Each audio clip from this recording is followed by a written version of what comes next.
नमस्ते दोस्तों, welcome to the ज्ञान इलेक्ट्रिकल। सो गाइस, आज के इस वीडियो में हम डिस्कस करने वाले हैं जनरेटर के फील्ड फेलियर प्रोटेक्शन के बारे में। फील्ड फेलियर प्रोटेक्शन या तो फिर लॉस ऑफ एक्साइटेशन प्रोटेक्शन, उसके बारे में। तो गाइस, पहले वीडियो स्टार्टिंग करने से पहले मैं आपको एक चीज बता देता हूँ कि जो जनरेटर है वो उसका जो एक्टिव पावर वो गाइस डायरेक्टली डिपेंड करता है आपके टरबाइन पे। टरबाइन और स्टीम। और जो रिएक्टिव पावर है वो किस पे डिपेंड करता है? एवीआर या तो फिर फील्ड वाइंडिंग। अब गाइस, अगर आपको एक्टिव पावर में कोई भी चेंज करना है तो आप जो स्टीम है उसका इनलेट आउटलेट, मतलब कि स्टीम का जो वाल है वो चेंज करेंगे।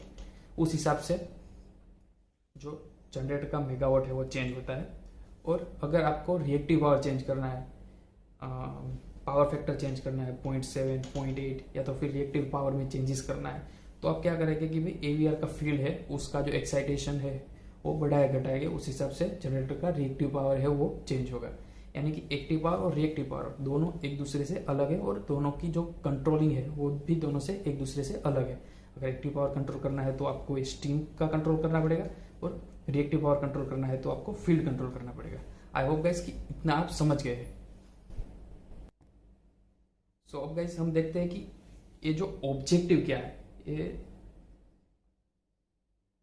फील्ड फेलियर प्रोटेक्शन रखने के पीछे का ऑब्जेक्टिव क्या है, क्यों हमें ये जनरेटर में फील्ड फेलियर प्रोटेक्शन रखना पड़ा।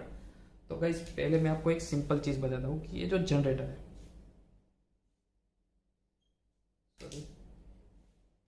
ये जो जनरेटर है और यहाँ पे है वो है ग्रिड, और ये है जनरेटर और ये हमारी है ग्रिड। अब जनरेटर है वो जनरली गाइस मेगावाट यानी कि एक्टिव पावर और रिएक्टिव पावर यानी कि एमवीआर दोनों है, वो दोनों सप्लाई करता होता है ग्रिड को नॉर्मल हेल्दी कंडीशन में। तो ये नॉर्मल कंडीशन में जनरेटर है वो ग्रिड को active power as well as reactive power दोनों चीज है वो फीड करता है। अब गाइस, अगर फील्ड है, जनरेटर का जो फील्ड है वो फेल हो जाता है तो गाइस क्या होगा कि जो ये रिएक्टिव पावर है उसका कंट्रोल हमारे हाथ में से चला जाएगा। तो गाइस क्या होगा कि एक्टिव पावर, क्योंकि स्टीम और टरबाइन चालू है तो एक्टिव पावर तो आपका रहेगा ही, लेकिन जो रिएक्टिव पावर है वो सप्लाई करना बंद कर देगा, उल्टा ग्रिड में से लेना स्टार्ट कर देगा। अब गाइस सपोज अब क्या हुआ कि पहले के टाइम ये जो जनरेटर है वो x amount of reactive power grid को सप्लाई कर रहा था। अब गाइस क्या होगा कि वो सप्लाई करना बंद कर दिया और उल्टा वो x amount of reactive power है वो लेना स्टार्ट कर दिया। तो गाइस क्या होगा कि 2x यानी कि ग्रिड पे 2x टाइम रिएक्टिव पावर का डायरेक्टली अफेक्ट आएगा अगर जनरेटर का जो फील्ड है वो फेल हुआ तो गाइस, अगर ये जो ग्रिड है वो स्ट्रोंग इनफ नहीं है रिएक्टिव पावर फीड करने के लिए जनरेटर को, तो क्या होगा कि ये जो ग्रिड का वोल्टेज है वो पूरा डाउन आ जाएगा। और वोल्टेज डाउन आने की वजह से क्या होगा दोस्तों कि ये जो ग्रिड है वो ग्रिड तो बहुत बड़ी रहती है, उसके साथ काफ़ी सारे जनरेटर कनेक्टेड रहते हैं।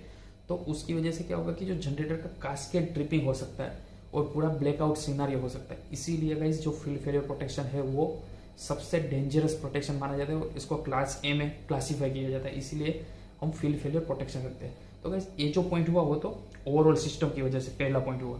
अब गाइस मैं दूसरी बात करने वाला हूँ। दूसरा क्या है कि ये जनरेटर पे क्या अफेक्ट करेगा। अब गाइस क्या होगा कि जैसे फील्ड फेल हुआ उसकी वजह से क्या होगा कि जो स्टेटर और रोटर, वो दोनों जनरेटर का स्टेटर और रोटर ऐसे डिजाइन रहता है कि दोनों जीरो स्लिप पे सिंक्रोनाइजली एक साथ उसका जो मैग्नेटिक फील्ड है वो घूमते हैं।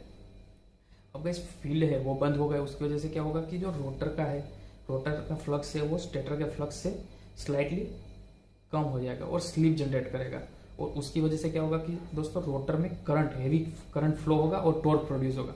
तो गाइस ये जो फील्ड है जनरेटर का जो रोटर है वो सच टाइप ऑफ करंट है सस्टेन नहीं कर पाएगा और उस हिसाब से वो डिजाइन भी नहीं किया रहता कि वो such type of huge current और द टॉर्क दोनों वो हैंडल कर पाए।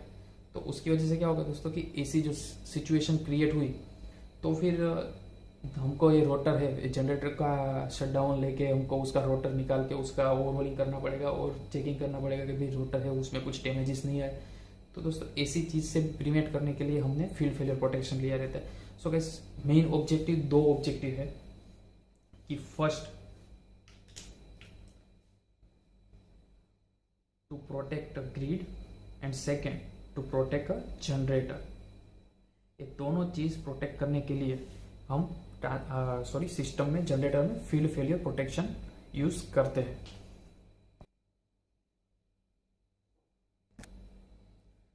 सो गाइस अब हम देखेंगे कि ये जो फील्ड फेलियर प्रोटेक्शन है वो फील्ड फेलियर होने के पीछे का रीजन क्या है।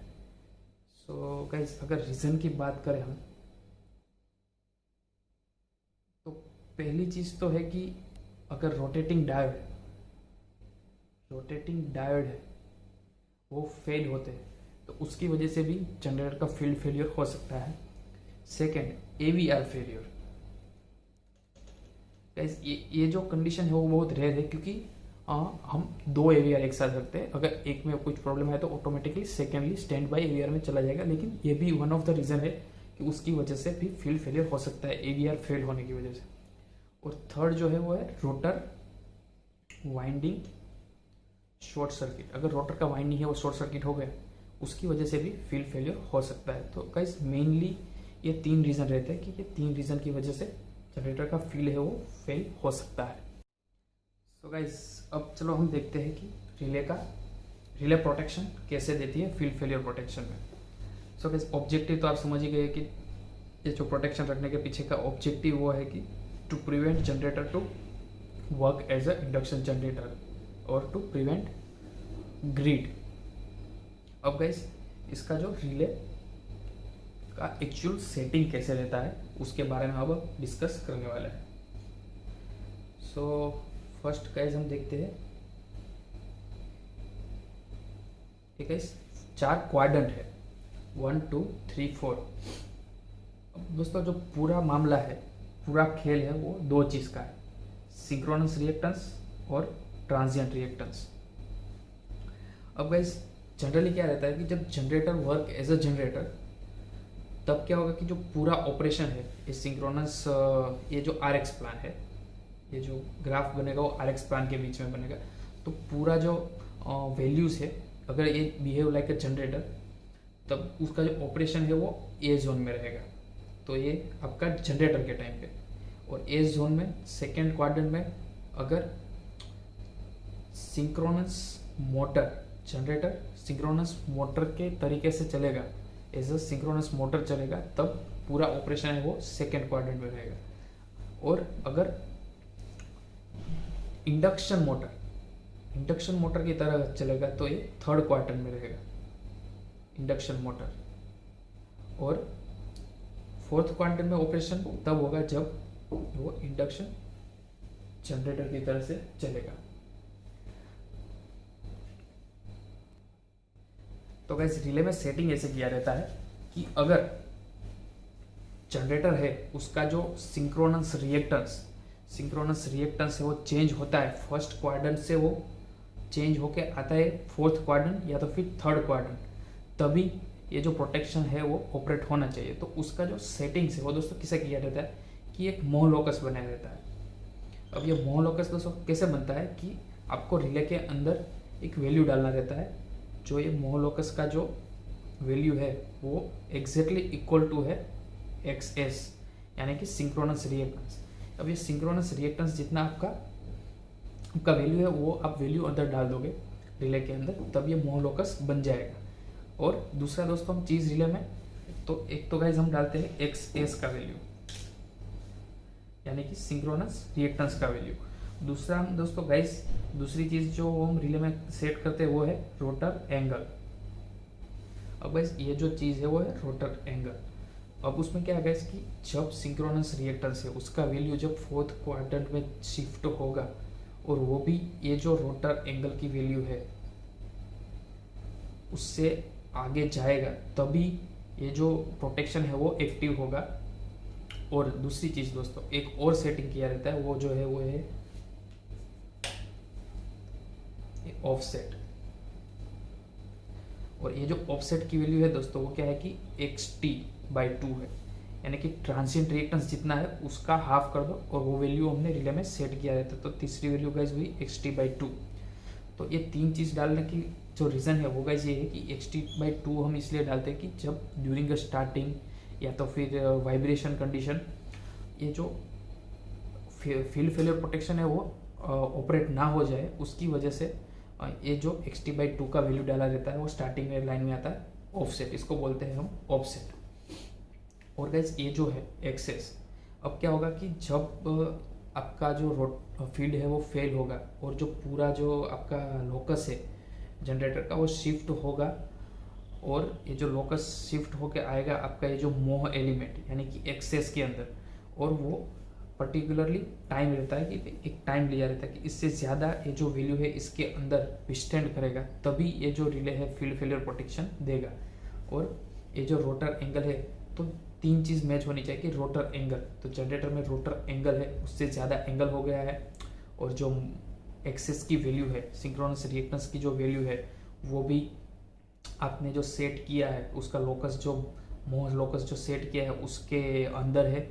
और xt/2 भी कंसीडर किया है कि xt2/2 ऑफसेट कंसीडर करके जो वैल्यू मिल रहा है, इतनी फील्डफुल कंडीशन होती है तभी ये जो फील्ड फेलियर प्रोटेक्शन है वो ऑपरेट होगा और आपके जनरेटर को प्रोटेक्ट करेगा फील्ड फेलियर होने से।